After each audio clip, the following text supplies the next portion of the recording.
Ask the Muscle Whisperer.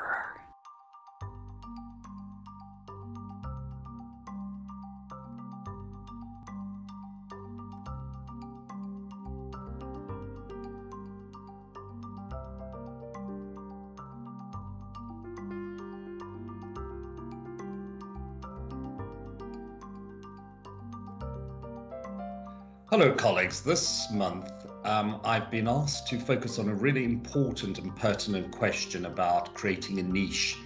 And during the last year or so, many of you have probably focused or thought about reshaping or rethinking your future roles and practice.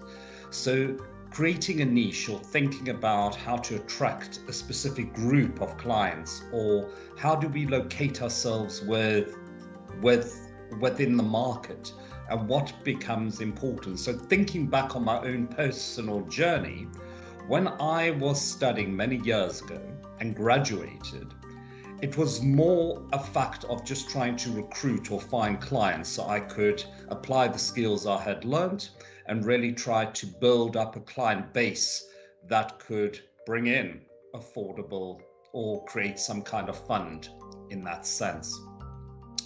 Over time, I worked out that many of my initial clients were approaching me because they were active in sport. So it naturally grew into reshaping my abilities and skills to more of a sports-based client market. In other words, I didn't enter the market in sport at the start, but because most of my clients were approaching me with issues relevant to active engagement in sport, I reshaped the way I worked to accommodate their needs.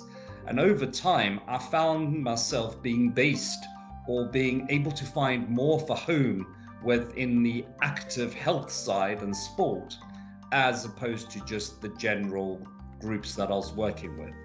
So the message here is that if we try and focus too early on creating that niche, we may be losing sight of some of the greater options and opportunities that may become available to strengthen and grow our practice.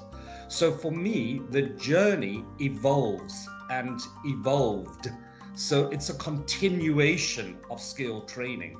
And whilst I base myself in sport now, my niche market has changed within the last year, and I find myself re-entering a new stage where my client base is not solely sport now, but more long-term health.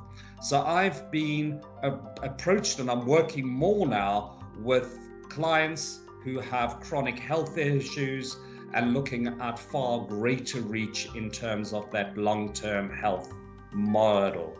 But I suppose the key factor that we all need to bear in mind and consider fully is that as we grow and practice, our skill sets will adapt and change.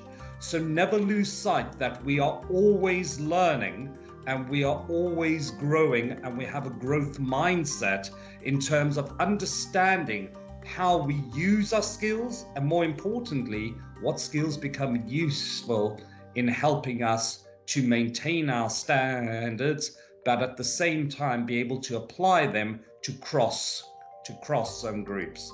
So don't lose sight of the end product, which is being able to apply the skills and knowledge that you have to impact in the most positive and meaningful way on a group of clients who need and require help in the best way that you can give.